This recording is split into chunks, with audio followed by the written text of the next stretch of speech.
Hello and welcome back to the Rugby League Hub podcast, a weekly podcast in which we discuss the goings-on in the Rugby League world.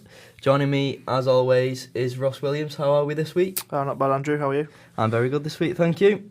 We'll kick it off. 3 talking points again this weekend. Would you like to go first? I'll kick it off with one that's quite close to my heart, being a Castleford fan.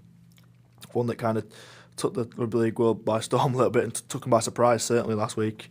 And that is the sign of Liam Watts is returning to Castleford after many years over in Hull. He was a Castleford Tigers academy product at one point, went through the ranks at Lock Lane nearby. Pretty huge, probably one of the biggest signings in recent memory in terms of a player going from one Super League club to another. One of the biggest ones certainly this year. I don't know what you think about it. I think it's a great move for the Tigers. Yeah, I think, it kind of come out with a bit of surprise. There was talk of it the day before, as there always is. Rugby League, nothing's really a secret, and once a rumour sort of picks up on Twitter, it usually normally happens. In terms of the signing, I think as a player, like we've said many a time, quality signing. If you can get the best out of him, then you've got an absolutely cracking forward, and alongside Lefano and Millington, stuff like that at the club. I think you're boasting one of the best packs in the league. In terms of a loss for Hull, it's a huge loss, not in just the actual size of the player, but the quality of him. I think him and Scott Taylor had really formed a partnership in that front row that had sort of propelled the club forward. And I think judging from what was said by Radford after the signing, I think a lot of it was sort of his character, if you like. And I think that's probably props to Radford, saying if you're not the player that's gonna sort of match what I want, then get out regardless of his talent. For me, I think it seems to me that is pretty much the be all and end all of this move. I think we don't know what was said between Radford and Watts after that game. By all accounts, they did have words after the red card and things like that. Radford was pretty forthright in his press conference as well, wasn't he? And that's clearly triggered the move, I think. But in terms of a move for Watts, like I say, he's a top player. There was talk. The big discussion point, I think, around the incident which saw him get the red card and the suspension was the fact that's probably the reason why he's not an England international, wasn't it? That just shows his quality, really. I think he's clearly got that quality in the bag. I think if any club's going to kind of get that out of him and really take him onto that next level, it could well be Castleford, just because of the track record. Castleford, certainly in the last kind of 5-10 years, not scared to take a chance on a player. I think that's one thing. Obviously Zach Hardaker is the most recent example. Rangi Chase before that, who became at their time the two best players in our team. And Liam Watts, I'm not saying he's going to be the best player in the side. He's going into a pretty big pond at the moment, but he certainly adds a lot. And I think Powell, everyone regards Powell as one of the best coaches in the league. I think at this point, and if he's not going to take anything from him, I think it will be a matter of if he can't change, and it really is a deep ingrained problem in his discipline, that he's not going to get much game time. I think it's simple as that. But if he can get his head screwed on, I think he's in a good environment. He's close to home. He's talked about all his mates are Cas fans. All kind of thing. It seems to be a decent place. Then all being well, he can crack on. And like I say, that is a big pack, has just been made a massive pack, to be honest, and they're going to be pretty feared, I reckon. Yeah, I think in terms of the redemption that you mentioned, I don't think he's sort of along the issues that Hardaker and Chase have. No, I'm not saying on the same level, but a lot of it's just sort of his personality sometimes gets the better of him on the field. Yeah. But like we said, in terms of equality, the actual signing from one top club to another, really, you don't necessarily see that all the time in rugby. In other sports, you see top players going from top teams to top teams, but rugby, it's very much, especially in England, your top players from the top teams, they might go down to Australia, over to rugby union in some cases, but this really shook it up, and fair play to Castleford for getting this deal done. I think it's only going to be good things for them on the field in terms of Hull. Did they look to get a replacement, and have they got someone? I know Radford said they got a good young crop of talent coming through. Yeah, the likes of Matongo and players like that, yeah. So I think they won't necessarily struggle without him, but there's always gonna be a gap left by such a calibre of player for me there. Yeah, for sure. I think the Cast side has been strong for the last couple of years, but if anything, the one thing it has lacked is big game experience. And Watts brings that over the last 2 years. He's played in 2 Challenge Cup finals and won both those Challenge Cup finals. He's had that 6 years at Hull, played in massive games, played in that big K-Com stadium for so long. And he's just going to add that little bit of experience to the side, which, like I said, I think they kind of lack. I mean, look at the grand final side last year for Castleford. I think you had Michael Shenton who played in the grand final, and that's pretty much it. Yeah. I can't remember if anyone else had at that time. So it does help to have that experience in the side, and if they're going to make the leap later on this season and kind of achieve the same kind of lofty heights, which is certainly not beyond their own possibility. And obviously they're 2 games down now thanks to the snow, but if they win those 2 games, they're joint top again. So it's they're still going to be right up there. But when it gets to the real business end, you need those heads in your side, and Liam Watts, if he can keep his head, is one of them. Yeah, and we move on to my talking point now. Also a bit of sign-in news, and it's Josh Charnley to Warrington. He's escaped, or sort of Wigan have escaped, really. The falling into the trap of re-signing players that haven't really proved themselves elsewhere, i.e. Joe Burgess, i.e. Dan Sargentson. Yeah. And, I've seen a lot of it saying, oh, well, surely Wigan would have been his preferred destination, but I think Wigan, and the outside back specifically, they've got more than enough cover there. But my point is Josh Charnley really what Warrington need at the moment to sort of spark that side up? In terms of what they need, I'm not sure. I think they probably need a bit more creativity in the middle, to be honest. I think that's the real issue. I think we spoke about it last week a little bit, didn't we? But on the outside, where they've got Lynham on one side and the left, who's Tom Lynham's never really reached the lofty heights which he was kind of set. I think when he had that season at Hull, outside Kurt Yeaman, when he was on his way out with Yeaman, but he had a great last year, didn't he? He looked a world beater to Tom Lynham when he burst into the scene. He's never really kicked on from there for me, and he's a good winger, he's a solid winger, but he's not this world beater. On the other side, it's a bit of a revolving door. I think they've got Mitch Brown playing there at the moment. Yeah. He's done a good job so far. I'm assuming Lynham will probably take his position now, and the Brown will be back in rotation. Charnley, he's a dynamic player. I'll give him that. He's not. Again, he's not going to come straight in and be the league's best winger for me. Yeah. But he's got a proven try-scoring record. Rugby Union wasn't for him by all accounts. No. I've not seen a great deal of Sale games, believe it or not. But then again, I don't think he's been involved in a great deal of Sale games, which is the big issue. His 32 appearances, 16 last season, I think, was his stint there.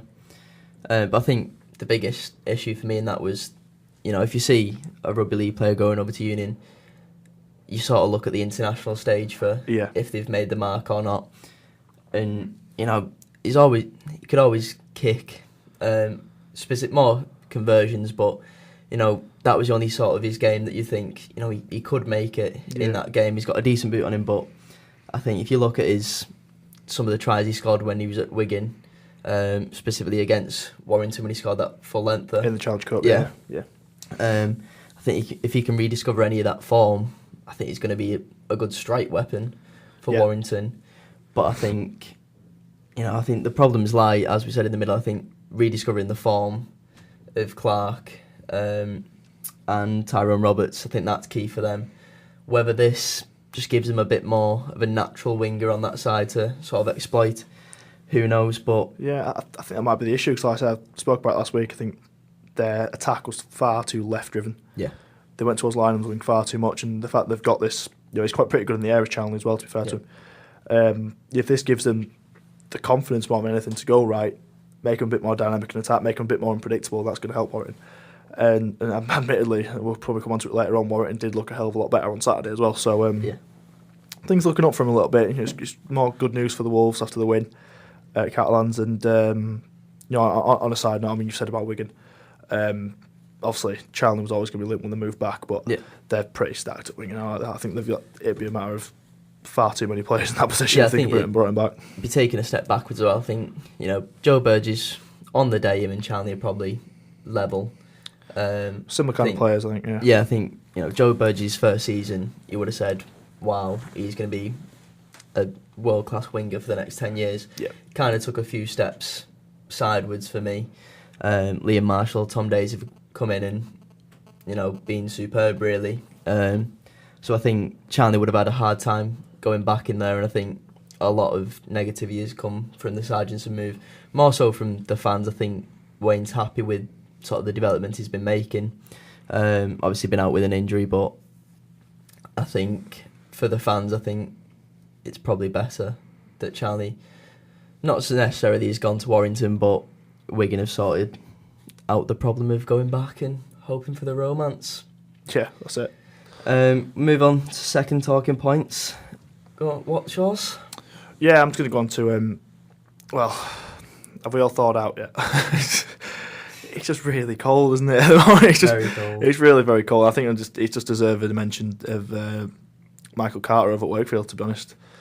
They tried absolutely everything to get that game on against Widnes, and fair play to them, they got the game on. I think it lasted, 26, 27 minutes? Yeah, I mean, I saw some comments from supposed Wakefield fans as well, which is a bit clueless, aren't they? But I saw a few comments on Twitter and stuff about how it was a farce, they deserved the money back and things like that. I mean, no. Like, it was quite clear that game. It was never going to be a good contest anyway when the game was put on. But if you're worried about your money not going back, you don't go. Yeah, it's simple as that. They did everything within their power to get that game on, and absolutely full credit to them. And the image of Carter literally on the field shoveling the snow away. I mean, there's not many other chairmen in world sport who I think would do that. So full credit to him. But also definitely the correct decision by the referee 27 minutes in to stop it, because some of the pictures from Wakefield would, I mean, fair play to the press who were trying to write a report on it. How they managed to see anything, I've absolutely no idea. No, I think, having 2 snow days this early into the season, it's ridiculous for summer rugby. What's that? But I think, in terms of the fans, I think, as you said, they tried the hardest to get that game. And if at the start of the game, the referee saying, well, yeah, we can get this going, albeit, people have paid to come and see it, I'm pretty sure they'd be more argumentative at the start of the game. They paid to get in, and then the referee turned around and went, right, we're not even going to try. But as you said, I think it was Craig Hube who put a picture up from the stands, and it was just white. Yeah, you couldn't see anything. Couldn't see anything. So also, Wakefield wore the white kit. I love that. Wakefield came out in the white home kit, which is do you reckon tactical? Because it works both ways. That it works both ways. Hey, if no one can see you, don't need to pass your from. True. They had the fluorescent orange ball though, so that's one cheeky thing. Yeah. Love a bit of a snowball. But yeah, I think correct decision. Stopping the game. Yeah. There's no way it could have gone ahead, but we'd moan more if every game we just called off. No one wants to say it. We know the disappointments ourselves. Thinking you're gonna go watch a game, report on a game, take part in a game, and then it's called off. It's disappointing on both sides, but for the fans, I think wanting money back is a bit extreme for me. Yeah, I mean, I guess it just brings up the argument again in terms of the scheduling. You can't really prepare for the weather, but are we starting a little bit too early? But then again, it probably worked. The argument probably worked last month, but now we are mid-March. I mean, we couldn't start any later than this. You know what I mean? So global warming, isn't it? Just climate change is getting the better Super League at this. That's not a thing. Just a thing made by the Chinese. Wow. We need to do a conspiracy special. That'd be brilliant. Episode 25. Episode 25. 25. We'll make it to 25, I swear. Just so we can do a conspiracy special. Won't even mention Rugby League. Just conspiracy. You can hold us to that one. I've got a good one from Twitter the other day, actually. Oh. Someone got the emergency stress call, but it's now been blocked on Twitter. Oh. The conspiracy theory goes deeper. But going to my second talking point, gonna focus on the St Helens versus Leeds Rhinos game and the calls that the wheels have come off the bus. How the mighty fall. Yeah. Leeds obviously grabbing the victory there. Wasn't as, it was never going to be a spectacle really, but a good solid game. Still a lot of errors in the game for me. But I think in terms of people saying that it's sort of the end of, the form of St Helens, I think you're never going to go unbeaten in this league. No, it's never. I think it'd take a very special team to go unbeaten, and in the end they give it their all. You know, the youngsters, specifically Danny Richardson, Regan Grace, I think it was Adam Swift's try, they were just sort of off the cuff, and it was sort of the old Saints for me. Yeah. It's nice to see that, but in the end, defending champions, beating everyone's favourites for the title. What were your thoughts on the game? Yeah, I think the phrase is never right off the Saints, in it, but I think realistically over the last 10, 15 years, it's never right off the Rhinos, isn't it? I think more than anything. You know, McDermott's just got this philosophy at Leeds where they just find ways to win, because it wasn't the classiest performance, I don't think we've really seen a real classy performance across Super League yet, to be honest. Opening day weekend, what happened, Saints Castleford? I don't remember. Not remember anything there? No. Oh, okay. No. Carry on. February didn't happen. Conspiracy theory. No, but yeah, it wasn't the most fashionable win, I suppose, from Leeds Rhinos, but they got the job done, and they've just beat, you know, like I say, everyone's tipped to be legal. I was checking the betting odds yesterday, and the favourites to win just about everything this year, Saints, and quite rightly so, I think, based on the first performances. But you know, Leeds have beaten them by 8 points, despite not having a great deal of fuss being made about them, really. You know, they're plodding along, they're picking up the wins, and they're right up there with Leeds, and I think they're going to be a tough task for anyone. I think I'm biased, but the Leeds Cast game on Friday at Ellen Road is going to be something a little bit special if the weather picks up a little bit. There's a bit of a dry track over at Ellen Road. You know, two sides that do like to attack a little bit, and I think they're trying to break the attendance record as well, which currently stands at 25,000 for Super League. If they can get anything close, even if they can get close to that, that'll be some occasion Friday night, and a great advert for Rugby League, I think, as well. Yeah, I think, like you said, Leeds has kind of gone under the radar so far this season. You know, nothing spectacular, but just sort of getting the wins that's needed, and I think that's been typical of Leeds in the past few seasons, bar obviously the disastrous season they had. You talk about finishing sixth a few seasons ago, winning the league. Last season, no one really sort of said, oh, Leeds can be within a chance, and then blew Casford out of the park with a professional performance, really. And I think, you know, it shows that this Saints team has a lot to learn. For me, I think, you know, there's one or two young players in there. They're still young side. And a few players sort of learning a new position. And I think, you know, the side's still got to gel together, sort of thing. But I think one big sort of impact in that game was Alex Walmsley. Obviously out injured, probably going to be for a few months. And for me, you take Walmsley out of that pack, and the likes of Amor and Douglas, the sort of your props that you have on that can start a game, come on for 20 minutes, have a steady impact, you know, sort of a workhorse, in inverted commas, if you like, take the ball up, tackle, but compared to the likes of Walmsley and Liam Watts that we mentioned, they're not going to be punching holes. And you lose the impact off the bench as well, don't you? So, yeah. I think, you know, a lot of our game has been built on Walmsley coming in after 20 minutes, running a more tired defence, you know, bursting through, players on his shoulders, going through, and I think, you know, that it takes away a strike weapon for us, and we spoke about him maybe not even being in the side at all this season. Talks him going to Australia, but I think starting the season with him and then losing him now for a couple of months could have probably be worse than losing him altogether. I think a few players have sort of stood up. Luke Thompson, we mentioned. He's been excellent so far. Even Really McCarthy excellent. Scarsbrook this season for me. Yeah. They should provide that energy in the front row and in the forward pack. But I think without Walmsley, the side could tilt a little bit, and it's up for Amor and Douglas to really spark up and match the performances of the backs, really, for me. Yeah, maybe so. I think, you know, you started this little segment off by saying wheels falling off kind of thing, ironically, and, you know, that'll be all well and good. And if there was anyone stupid enough to believe that, then I think they'll probably believe that until about next week, 9:30, 9:45 on Friday, where Saints go to KR, I believe. Where you would worry for KR. I think St Helens with a bit of a chip on the shoulder, with a point to prove. Going to Craven Park, that'll be tough for Tim Sheen's side. I think, you know, they picked up a big win against Huddersfield recently, but nevertheless, I think that's going to be a real tough one for OKR to cope with. Saints, I mean, like I said, players you've not even mentioned yet, Percival, Barber. You know, Barber still scored 2 tries, I believe, at the weekend. Percival's still in fantastic form, really is. Arguably the best player in the league at the minute, I think, for me, Matt Percival. I think the thing for me is with Saints is they've done all this without having to really change things up. Like say, Worms has just gone, but they've not even had to try Matty Smith yet, have they? So that's something else they can bring in if things do start to go a little bit pear-shaped, which there's no reason they will. But they do have these options as well in the squad to change things up. So it's nothing but positive for Saints at the moment. No, I think you learn more of your lessons from when you lose. For me, Yeah. And like you said, no side was going to go undefeated this year. No, not even close. I wouldn't say. As I said, it would take an absolute champion team to go unbeaten in the Super League for me. It would take a champion team and a really poor year for me. And a poorly looked at wage cap for me. Possibly so. Maybe so, yeah. Move on. We'll see that in a couple of years when Toronto go undefeated.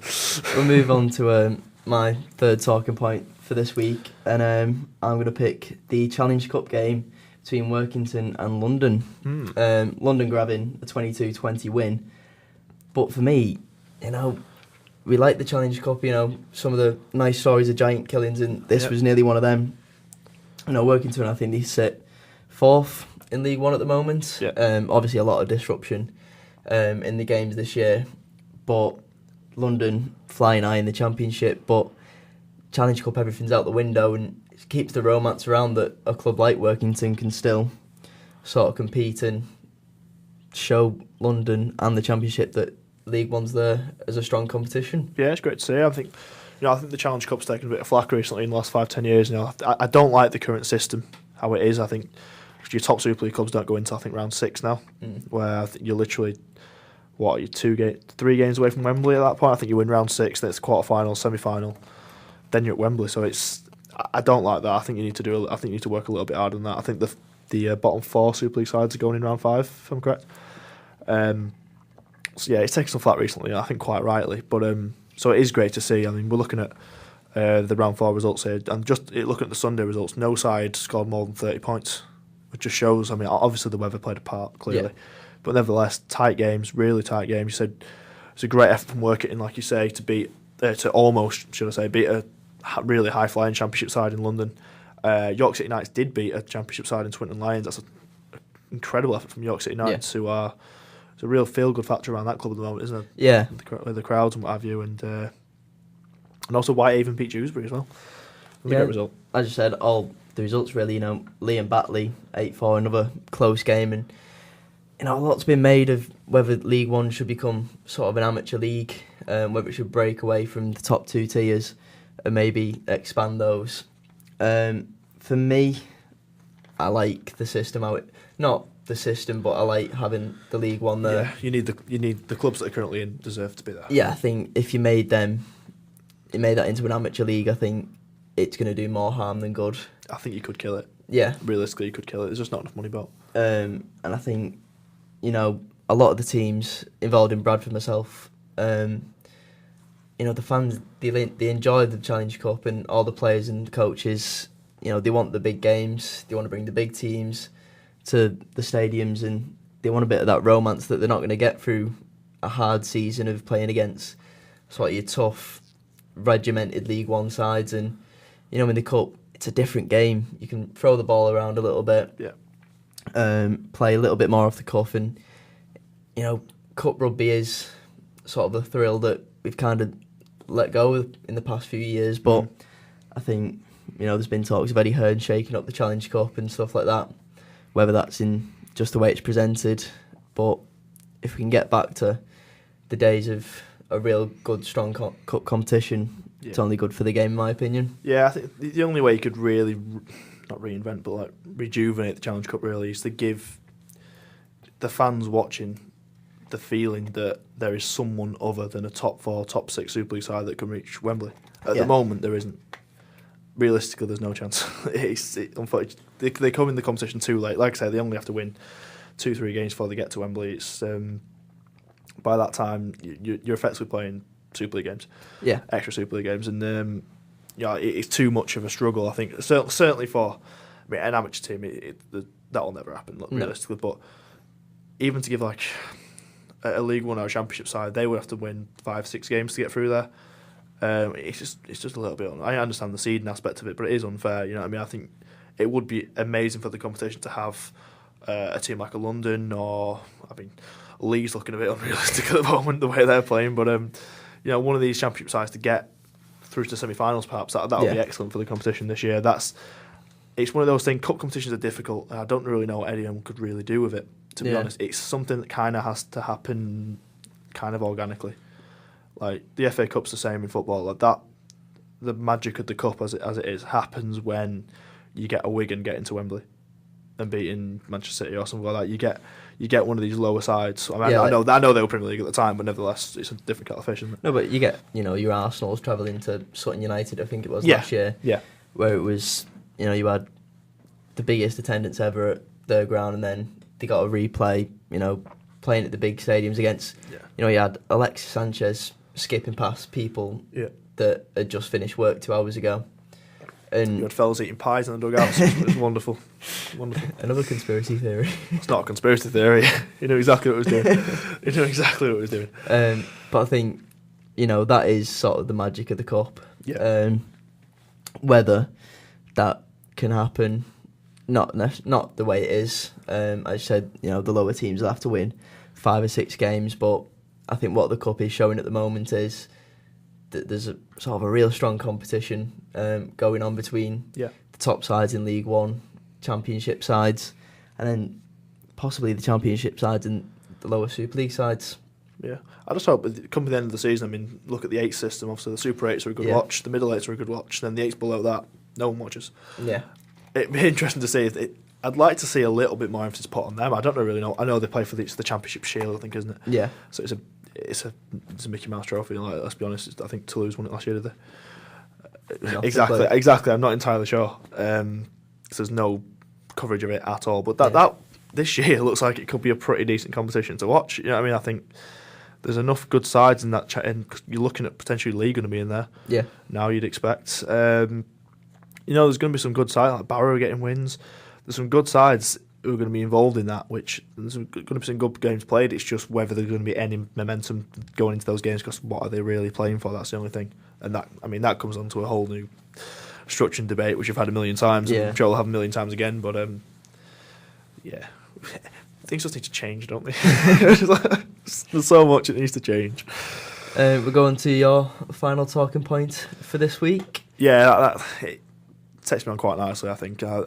I think this my third point. I think my third point every week. I'm going to try and think of something a little bit more out of the box, a little bit nicer, like a moment of the week. A moment of the week, if Ross you will. Has given himself a new segment. I've given myself a new segment. More of a challenge for you. What's your moment of the week then? I just don't want to do uni things, so I'm just thinking.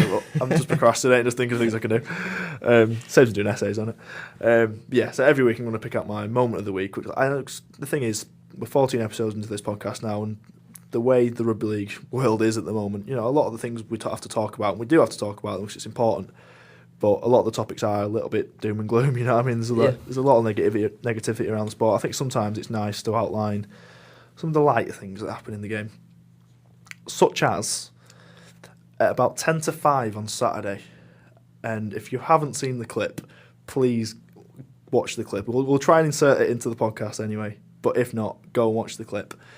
It's about 10 to 5 on Saturday afternoon. We just watched Soccer Saturday, and I realised that Loch Lane versus Featherstone Lions was on Free Sports. So I thought, well, here we go. Went on to Channel 424, and one thing I will say, I thought the production overall was actually a hell of a lot better. I'd say they've only had a week to build on where they were at the Rochdale-Egremont game. I thought they did a great job, actually. In pretty testing circumstances as well, because the snow was heavy at Castleford Lane on Saturday. You could barely see the pitch, to be fair. But anyway, I went on. Alex Simmons is there, Jamie Jones-Buchanan is there, and they've got Danny Brough doing the summarising. And it was a great start to the show, 10-15 minutes in. And then they went to Paul Wood.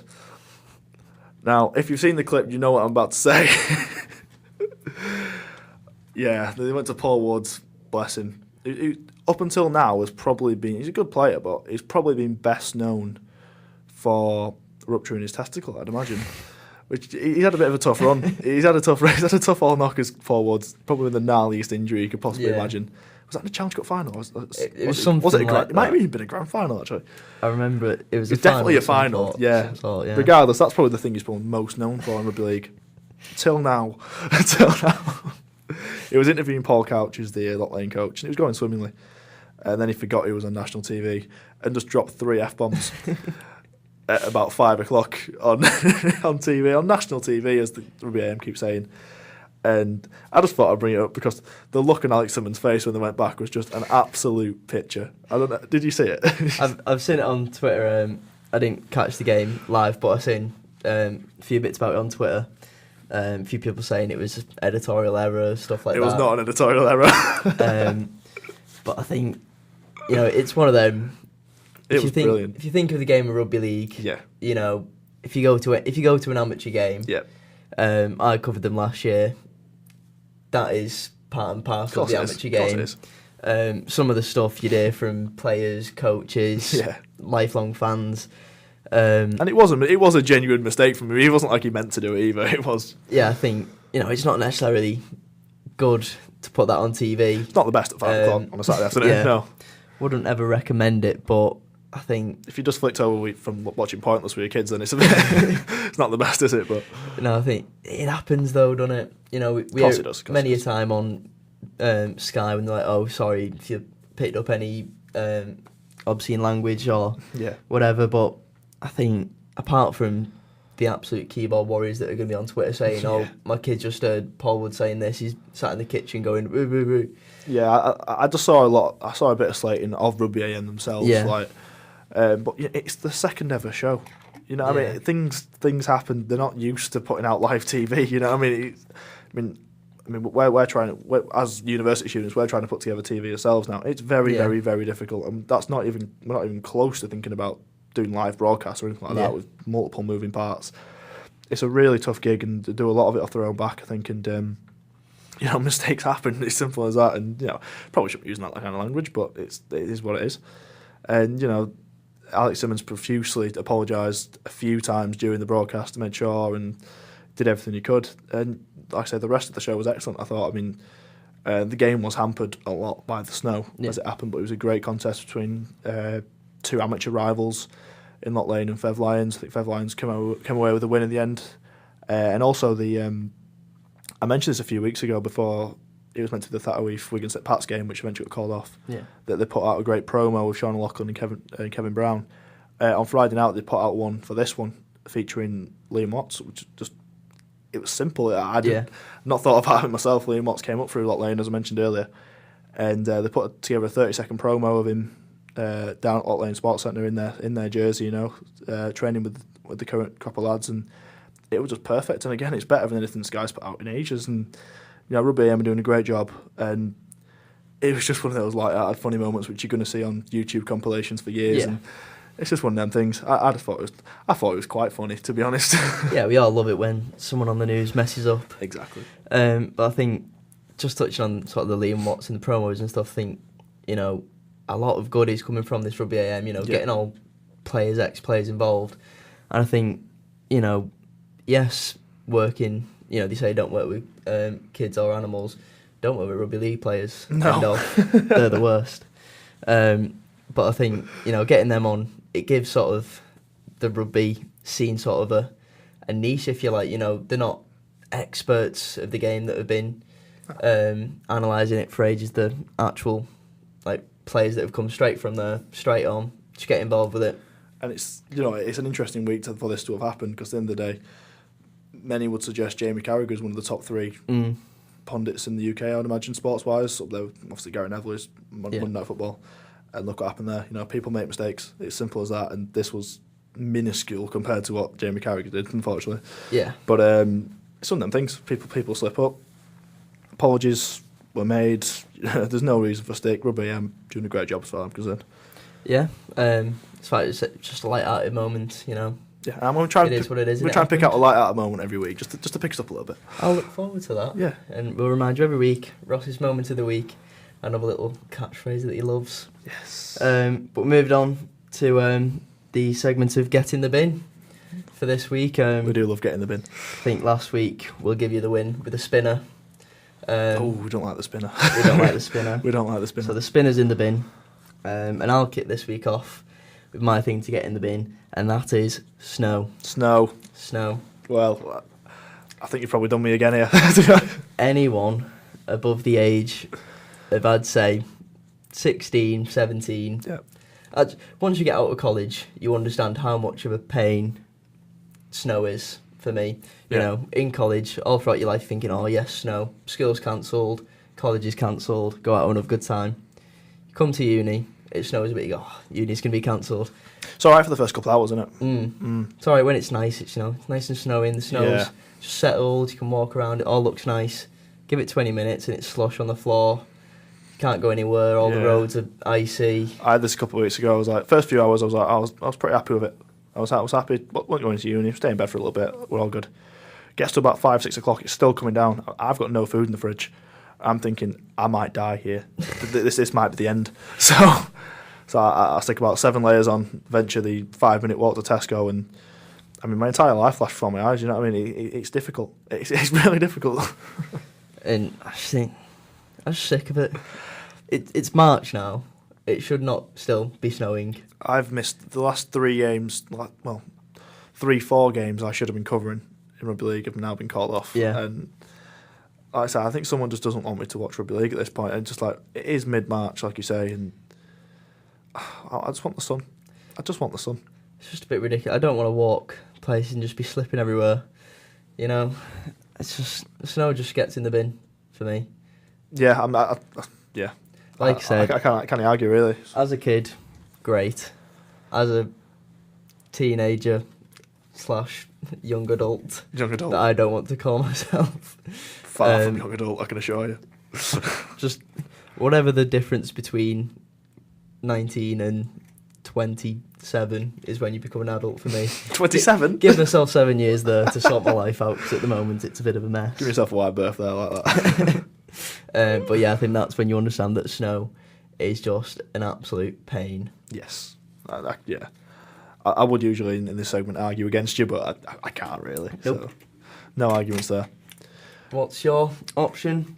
So my option against the snow to get in the bin. I'd be interested to hear your say on this actually, as someone who played a bit in the amateur ranks, things like that. My option to get in the bin this week is rhino balls, purely because the amount of stick they get from play, and it's not just from the fans.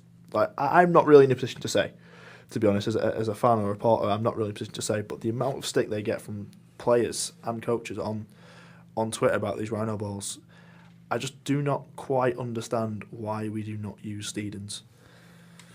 I don't know if you have a say on this. I think my argument is rhino balls are about £2 for £5 in Sports Direct. Well, and that pretty much tells you that may be the crux of the argument. Yes. All you need to know about why they're used. Yep. And how bad they are. Yes. I think, Steeden just, for the brand, for me, should be used. Like in Australia, like they don't even refer to it as the ball; they refer to it as the Steeden. It's just synonymous with the game. And when they first came in, the rhino balls, what was it, about 5 years ago, 4 or 5 years ago, something like that. Yeah. My knowledge of them was quite simply I'd seen them being played in rugby union. They are a rugby union ball first and foremost. Yeah. And I'm sure there's been some cutting edge, I think it's what Vortex are they called, some cutting edge Vortex design to get it ready for Rugby League. But I mean, just if you hold a Steed and then you hold a rhino ball, there's a clear difference in the grip on those balls. Yeah. Rhinos are clearly better suited for kicking potentially, as rugby union balls would be.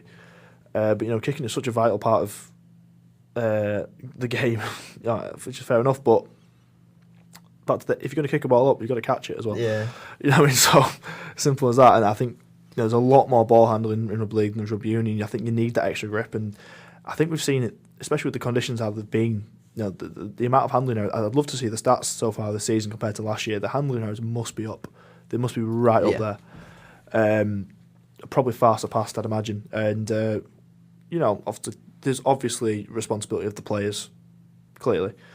But, they're not going to hold on to everything, but the grip of the rugby ball is it's essential, you know what I mean? I think, and this is coming from the players themselves, you know what I mean? If they're not happy with... Been complaints for a few years now. Yeah, I mean, I know you can say a bad workman blames his tools, that kind of thing, but it's pretty much across the board, isn't it? And like you say, this is just a matter of the RFL, dare I say it, being kind of cheapskates in this sense, and not forking out for the Steeden deal, or perhaps Steeden offering them less than Rhino. I think you have to find a bit of a compromise there, to be honest. No, but I think at the end of the day, you listen to the players. I think if the Premier League went, all right, we're going to stop using Nike, we're going to use mitre balls. Yeah. You know, David Silva's not going to turn around and go, oh yeah, this brilliant idea, this. I love this nice, heavy, panelled ball. Yeah. And I think, you know, the difference is clear between them. Like you said, when I used to play, it was only, you know, it's the very amateur of rugby league. You know, you play your age group. And we used to train with rhino balls purely just because they was cheap. Yeah. And then we'd have the one Steeden, which was the match day ball. Yeah. Didn't get touched, apart from a Sunday. Yeah. And, you know, you got used to trying your hardest to keep hold of the rhino balls, because I think the problem with them is, when you first get them, it's all right, but the grips don't last on them. Yeah, once it takes some hammer, I think, you know, and obviously they get used much more the higher up the game you go. And I think to still have, you know, something that's so simple that the players are complaining about. It's not like they're complaining about the rules, the video refs, the referees. Yeah. You know, they're complaining about a ball. At the end of the day, just change the ball. Like I said, I'm not saying that changing this ball is going to reduce handling errors every game by 5 or 10 or something like that. It may only reduce it by 1 or 2. But we've spoke so many times in this podcast before about this game being a game of fine margins. Yeah. And fine margins are the difference between winning games by winning tournaments and that's it seems winning World Cups, right? And if this is a fine margin which we are falling behind on, why on earth are we using a rhino ball in Super League and then going to a World Cup and using Steedens? Yeah. Which is another issue in itself. You know, I mean, obviously I know we go to World Cup and ended up playing by different rules, you know, and that's a larger issue, but something we can control very easily, like this, it just seems mad to me, and that's why I think they should get in the bin, frankly. Yeah, I think I'd back you up on that. So, you know, listen to the players. At the end of the day, they're your product. The league's your product, and that's made up of the players. So if they're complaining about something that can be fixed, fix it for me. I think Gary Everton made it happen. I think he just wanted Rhino and all the balls. I think it's a brilliant PR. Brilliant PR stuff from Leeds Rhinos. Yeah. Conspiracy theory. Conspiracy. But yeah, let us know in the comments on Twitter, Facebook, what you think should get in the bin this week. There are your two options, the Rhino balls or the snow. I think you might take this one. I hope I'll take this one. I think the spinner last week was an absolute genius idea. Oh, thank you. That's all. Soften the blow, that. That's all we have time for this week. Thanks for joining me once again, Ross. Pleasure as always, mate. As I said, leave a like, comment, subscribe down below. But that's it for now. We'll see you same time next week. See you next week.